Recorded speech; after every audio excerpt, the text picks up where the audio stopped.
ইউরোপের বাজার ধরতে সাতক্ষীরায় আমবাগানে চলছে বৈজ্ঞানিক পদ্ধতিতে পরিচর্যা। বিদেশিদের নির্দেশিত গুণগত মান অক্ষুণ্ণ রাখতে নিরলস পরিশ্রম করছেন চাষিরা। গেলবারের মতো দাম পাওয়া গেলে এবছরও ভালো লাভের আশা চাষিদের।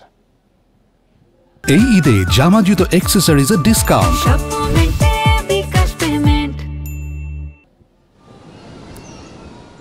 সাতক্ষীরার আমবাগানে এখন মৌ মৌ গন্ধ। থোকা থোকা ফুলের বাহার বাড়িয়ে দিচ্ছে বাগানের সৌন্দর্য। মাটি ও আবহাওয়ার গুণে সাতক্ষীরার আমের খ্যাতি এখন দেশ ছাড়িয়ে দেশের বাইরে। প্রতি বছর রপ্তানি হচ্ছে ইউরোপে। গুণগত মান ধরে রাখতে বাগানের নিবিড় পরিচর্যায় ব্যস্ত চাষিরা। ইউরোপের মান ধরে রাখতে বাগান ঘাসমুক্ত রাখা ও ডালপালা ছাঁটা সহ সারা বছরই চলে পরিচর্যা। পাশাপাশি মুকুল আসার পরে ছত্রাকনাশক ও কীটনাশক ছেটানো এবং নিয়মিত সেচ প্রয়োগ করেন চাষিরা। অল মার্কেট যে আমটা যায় আমাদের হিমসাগর আমটা, এটা ধরে রাখার জন্য আমরা খুব চেষ্টায় আছি। আমের একটা ভালো সুনাম আছে, এই সুনাম ধরে রাখার জন্য আমরা বিভিন্ন রকমের পদ্ধতি ব্যবহার করি। প্রতি বছরই ইউরোপে রপ্তানির লক্ষ্য থাকে সাতক্ষীরার আম চাষিদের।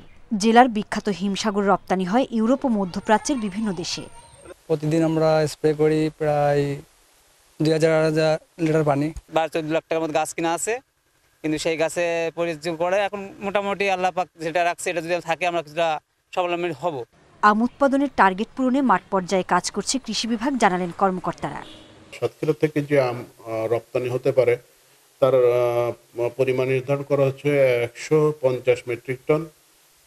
ইতিমধ্যে আমরা এই বিষয়টা যাতে যথাযথভাবে বাস্তবায়িত হয় সে ধরনের সকল উদ্যোগ গ্রহণ করা হয়েছে। সাতক্ষীরায় 4100 হেক্টর জমিতে হিমসাগর, ল্যাংড়া, গোপালভোগ, আম্রপালি এবং স্থানীয় জাতের আম চাষ হচ্ছে। এবছর উৎপাদনের লক্ষ্যমাত্রা 75,000 মেট্রিক টন। Independent news.